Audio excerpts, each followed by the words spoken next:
Bagaimana menepis syubhat begini Ustaz? Orang-orang salafi itu memahami hadis cuma sesuai konteks saja.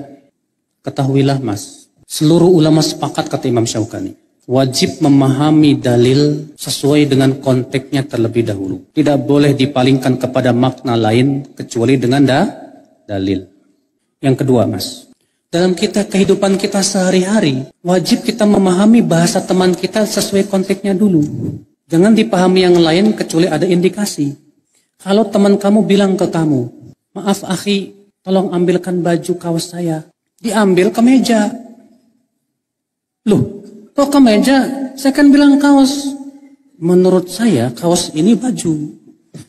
Itu kan konteksnya. Adapun yang bukan konteksnya adalah itu pakaian. Jadi saya memahami tidak sesuai dengan konteksnya. Ya udah saya kasih ke meja. Kira-kira kamu bisa terima nggak Mas? Allah dan Rasulnya berbicara sesuai dengan yang kita pahami tidak? Iya tidak? Itulah yang namanya fasih. Kalaulah maksud Allah, oh konteksnya begini tapi batinnya bukan begitu. Waduh, akan hancur Pak. Ini akan membuka peluang orang-orang zindik untuk menafsirkan seenaknya. Sesuai dengan apa? Hawa nafsunya. Mengerikan Pak.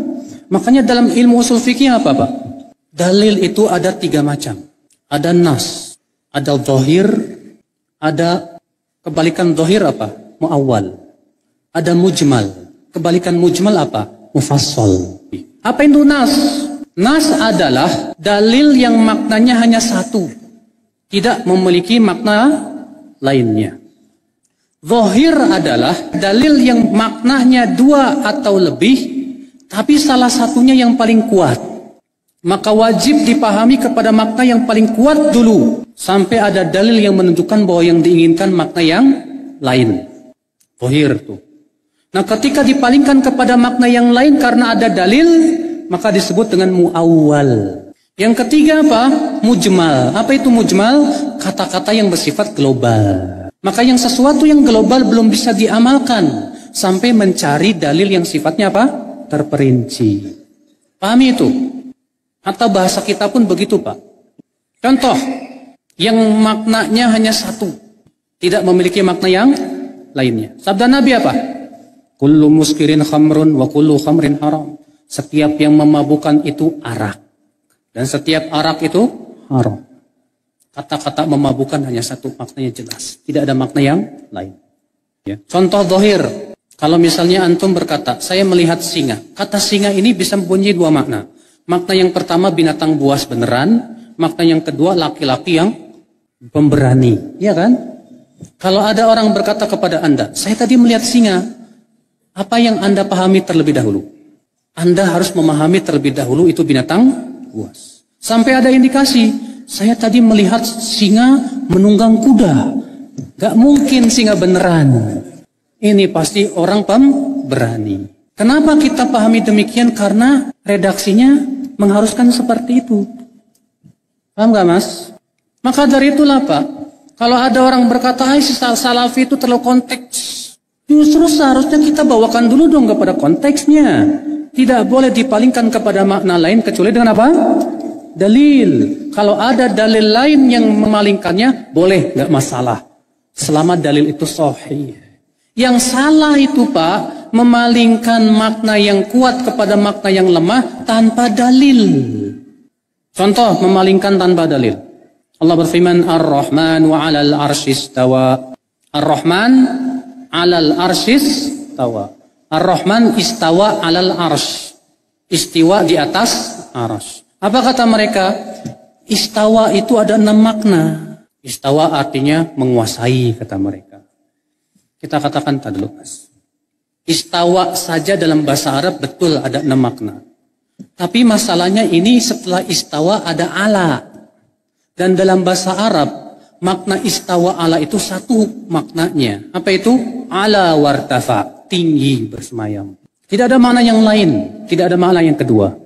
Apa kata mereka? Oh, kalau Allah bersemayam di atas arsy gak masuk di akal. Gimana? Kalau Allah bersemayam di atas arsy berarti Allah butuh tempat. Wah, gak mungkin. Berarti kata mereka apa? Berarti ini harus ditakwil. Dibawa kepada makna yang lain. Kita katakan Mas, Kalau Anda berkata Allah bersemayam di atas arsy artinya Allah butuh tempat, itu karena Anda menyamakan Allah dengan makhluk. Makhluk betul kalau bersemayam butuh tempat, sedangkan Allah tidak sama dengan makhluk. Allah berfirman laisa kamitslihi syai'. Allah tidak serupa dengan apapun juga.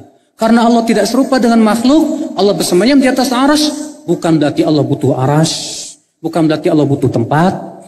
Karena Allah tidak serupa dengan apa? Makhluknya. Tapi menurut akalnya begitu. Akalmu tinggalkan dulu. Karena Anda masalahnya membayangkan Allah bersemayam di atas arsy seperti manusia bersemayam di atas kasur. Kalau ditarik kasurnya jatuh. Salah besar itu, Pak. Salah besar. Maka dari inilah saudaraku. Akhirnya apa? Dipalingkanlah oleh dia maknanya. Apa? Ar-Rahman 'alal arsy istawa itu bukan Allah bersemayam di atas arsy, bukan. Tapi Allah menguasai arsy. Seorang ulama bahasa Arab yang bernama Ibnul A'rabi pernah mendengar seorang laki-laki berkata begitu. Ar-Rahman 'alal arsy istawa artinya istaula, menguasai. Apa kata Ibnul A'rabi? Uskut, diam kamu. Dalam bahasa Arab, istawa menguasai itu kalau punya tandingan. Dalam bahasa Arab, istawa itu kalau punya apa? Lawan. Contoh, kita melawan company yang menduduki Jakarta.